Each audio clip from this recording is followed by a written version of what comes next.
Salut, c'est Sarah Carpentier du blog des outils pour apprendre et aujourd'hui je suis avec Bertrand du magasin Les Idées Bleues parce que nous organisons un grand jeu concours pour la fin de l'année. Donc si vous avez déjà regardé le blog des outils pour apprendre, à la fin de l'été, il y avait un lot qui était, un jeu concours qui était organisé pour gagner un lot de fourniture scolaire. Ça a beaucoup plu, ça m'a beaucoup enthousiasmé aussi. J'avais décidé de refaire quelque chose pour la fin de l'année et avec les retours des parents, il était clair que tout ce qui était jeu, pédagogique, éducatif, tout ça, ça intéressait énormément. Donc voilà, je suis tombée sur ce magasin qui a été un vrai coup de cœur et Bertrand a accepté d'organiser le jeu avec moi. Donc voilà, je vais le laisser présenter les articles du lot. Pour participer, tout d'abord, donc regardez en dessous cette vidéo, il y a un lien, vous tombez sur la page d'inscription au concours et c'est très facile. Je te laisse expliquer tout ce que tu nous as déniché. Merci déjà d'avoir pensé à nous pour ce concours et cette association, du coup, ça nous fait plaisir aussi. Donc on a pris un peu des jeux de toutes sortes, on a pris aussi un livre parmi ça. On va commencer par deux chouettes nouveautés de Djeko, avec deux jeux de rapidité. Un premier qui est un jeu vraiment de la compétition, de premier à associer des cartes pour réaliser une image qui est commune et présentée à tout le monde, donc un premier jeu de rapidité. Et le deuxième, ça c'est plutôt de la rapidité et de la communication, où on va devoir par équipe recréer un poster avec une personne qui ne voit pas l'image et l'autre qui va devoir lui communiquer comment réaliser ceci. Donc on a vraiment deux chouettes petits jeux ici, et de nouveau dans le côté rapidité, mais on a aussi plus de la déduction, l'observation, un mélange entre un premier jeu d'enquête, un premier qui est, avec un jeu de chez Geronimo, Sherlock Express, qui est assez chouette aussi pour les plus jeunes. Ensuite on a pris un livre coup de cœur. Oui. Que tu développes aussi, dont tu parles sur ta chaîne YouTube. Voilà, on l'a mis comme coup de cœur au mois de septembre, avec un des premiers livres aussi de Maud Rogirs, qui est Le sais-tu que tu ne dois pas tout savoir. Et alors ici, le deuxième, c'est La liste.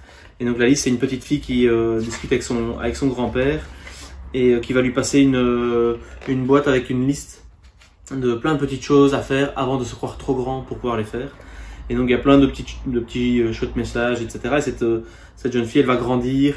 Elle va avoir des enfants, elle va perdre cette liste, puis son fils va la retrouver, et ensemble ils vont continuer à refaire plein de choses.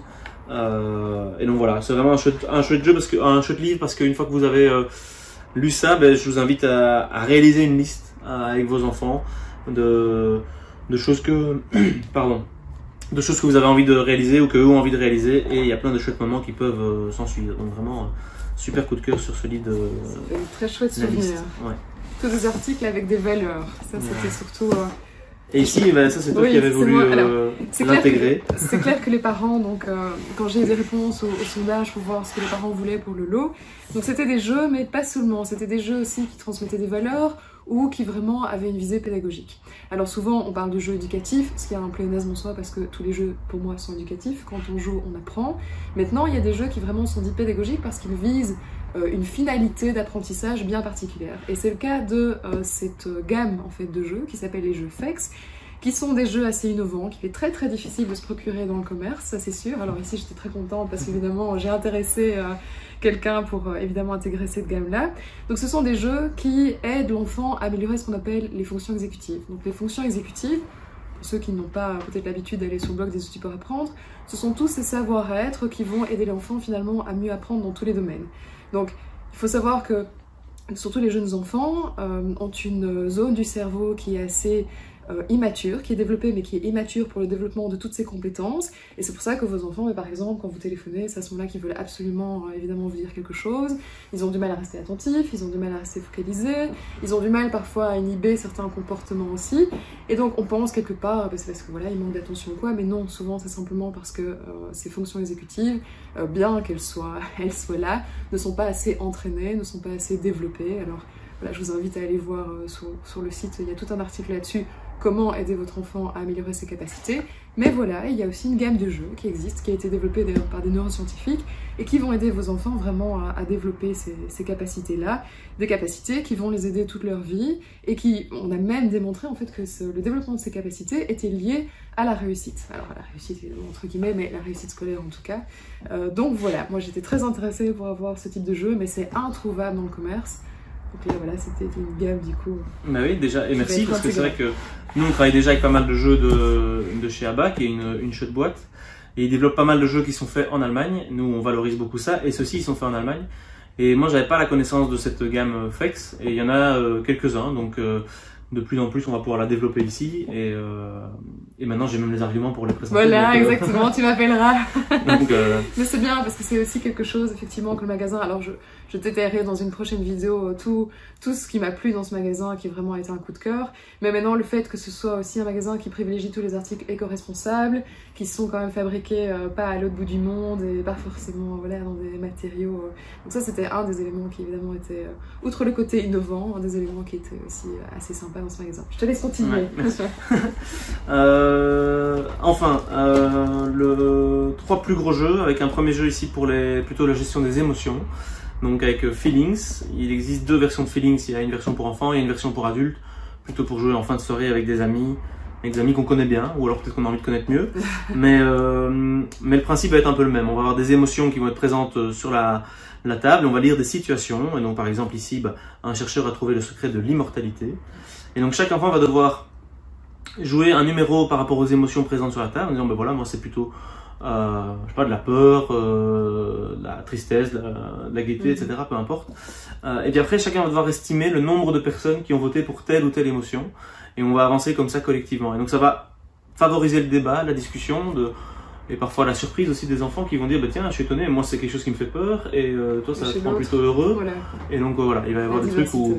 Et puis parfois il va y avoir tout le monde qui va avoir le même avis. Mais souvent, c'est pas le cas. Pour l'avoir déjà testé avec des enfants, il y a vite des différences. Ça oblige aussi les enfants à converser entre eux par rapport à leurs émotions. Ça, c'était aussi une des valeurs qui était souvent voilà, plébiscitée par les parents pour les jeux. Des jeux qui, quand même, aident les enfants à verbaliser leurs émotions.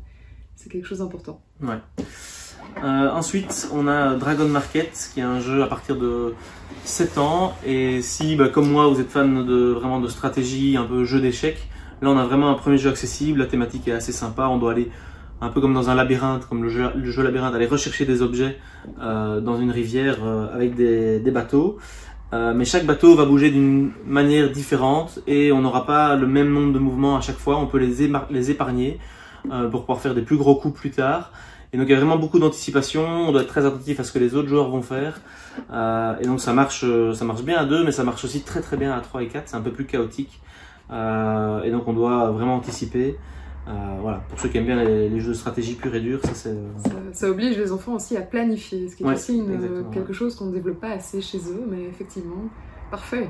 Ouais, ce côté j'épargne des mouvements aujourd'hui pour les utiliser peut-être dans 3 tours, parce que j'ai vu que j'avais un bon point. Ça demande déjà de la mémoire aussi. Exactement, ouais. Et enfin un dernier jeu qui est du coup même déjà un peu plus conséquent, là ils mettent 7 ans, ici c'est 8 ans.